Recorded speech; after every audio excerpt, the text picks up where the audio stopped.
So what I want to do is walk you through how to use events and generate revenue from events when you're using a WooCommerce store. And to do that, I'm going to show you a sample site here that mirrors one of the clients I worked with a year ago. They run a membership site, but the reason most people buy into the membership site and are paying every month to get wine shipped to them is because of the big event that they host once a year. Big event, and you can't get tickets unless you are a member. And so the only way you get tickets is as a member, but that means you have to be subscribed, paying monthly or yearly to be able to get access to that. And people go, oh, how do you do all that? Well, I'm going to show you. The first thing that you're seeing right here is that in my plugins, what I have activated is WooCommerce, which is what we're talking about today, and then WooCommerce Box Office. So that's the plugin that I'm using to make this ticket thing work, okay? What I'm going to show you is how that box office connects, or how you get to work with it when it's related to a membership site using the Stripe gateway, and that you have a subscription. All right, so each of these has been activated. When you go into WooCommerce and you go into the settings, what you're going to notice right off the bat, if you have activated those extensions, is you're going to see a memberships tab that you wouldn't normally see. You're going to see a subscriptions tab that you wouldn't normally see, and you'll see a box office tab. In memberships, right, you're going to have the, what kind do you want? You want the hide content, or do you want to redirect somewhere else? In this case, I'm just going simple with hide the content, right? The login notice can be both the cart and the checkout page, right? I'm going to allow you to see some excerpts. That just helps with the search engines, right? So people that hit the page can see a little bit of something. And then you can do all sorts of custom language around what happens when you're trying to reach an area that you shouldn't be able to get to, right? So this is the general area. This comes from the Skyverge plugin for memberships, right? One of the best out there. I just wrote an article about that recently. And then you have all these product restrictions and dynamics that you can get into, right? I'm going to leave that alone for now. Same thing happens with subscriptions. You have a tremendous amount of options related to how you manage subscriptions. One of the best WordPress solutions on the planet for managing subscriptions. And we could talk for days about the nuances of whether the subscription should be managed by a plugin or should be managed by a payment gateway like Stripe or PayPal. What I love about these guys is they manage it themselves, but they have spent a lot of time learning and how to deliver this feature set the right way. So you'll see you can allow switching, variations in groups. You can upgrade, downgrade. You can get proration. You can prorate lengths. Notice I switched this to the virtual subscription because, again, this is what we're talking about, is this notion of virtual. In the case of wine, my friends use this to actually ship wine, right? So there's a subscription with a physical item that's getting shipped. And then you can get into, do you want to support suspensions like pausing on your things? And the fact that some gateways will support this kind of thing and some won't, right? So that means you want to get Stripe engaged, which when you go check out, when you go to the checkout tab, you'll be able to execute on Stripe, right? You click on first checkout and then Stripe, and you'll be able to load in a bunch of stuff there. So the last tab here, right, is Box Office. And Box Office is the plugin that lets you do tickets. So you can decide what page is going to be the My Ticket page, right? You can also decide, do you want to support printing and do you want to support emailing the tickets? So that's up to you. You can do that.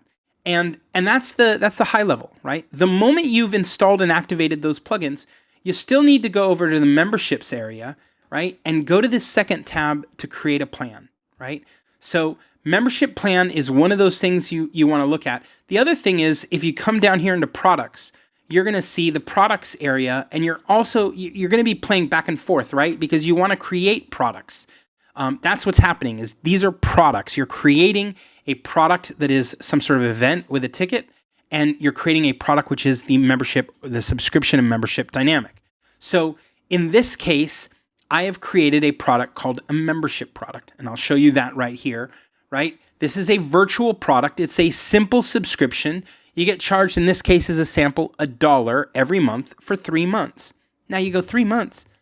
I thought this was a yearly subscription. And you go, aha, that's one of the new features of the membership plugin, is that I can say, I'm going to charge you X amount for 3 months, and I can completely disassociate the payment plan with the actual membership. Because when I come back over to the membership plan and I take a look at it, what you're going to notice is the definition is now specific length 1 year. And it tells me, hey, heads up, that means you are disconnecting your subscription billing cycle from the length of protection. And you're like, that's exactly what I want.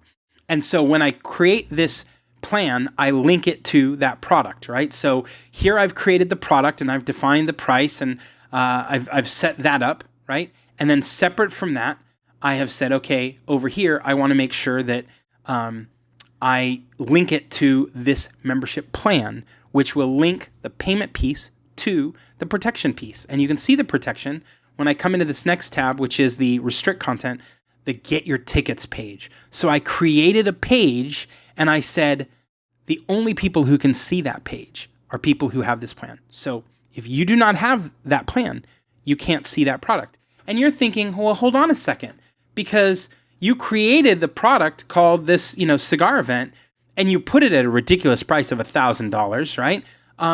What do you mean you can't see it? Well, let me show you. When I come in to edit this particular product, look over here, and sometimes people miss this. In the publish meta box over here, there is a catalog visibility, and it is set to hidden. In fact, it's set to hidden for both the catalog and search, which means if you come to my shop page and look at the catalog, or you do a search for this product, you will never find it. Now, you can find it by clicking on this page, right? But this product is restricted. So part of what we do, right, is we put a very high price on it. That's not going to be the price, right? I'm going to show you how I discount that price. That's not going to be the price, but we put a high price in case someone somehow gets to it, even though they shouldn't. And then what we do is we go, hey, right?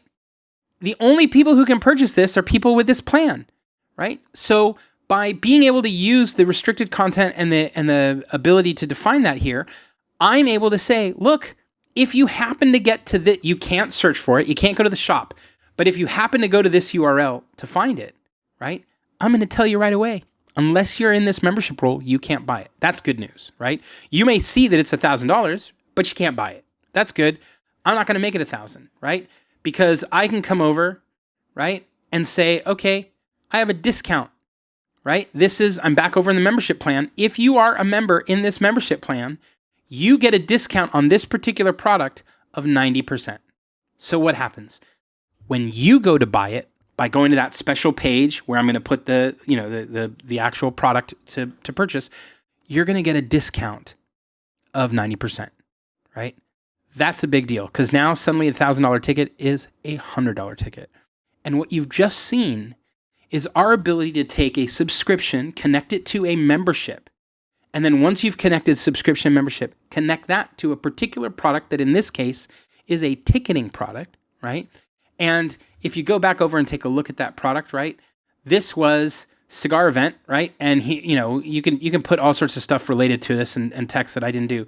But notice it's virtual, and then we put its ticket, right? And so what's nice is this particular checkbox makes this a ticketed product, which then makes that box office plugin extension do everything we want it to do. The ability to email it to you, the ability to give you a PDF, the ability to download it, all of that is available to you. And you can even say, right, click over to inventory, how many tickets do you have for that event, right? And do you allow back orders, or do you show the status in stock, right? So there's a lot you can do when you put those three pieces all together. Thanks.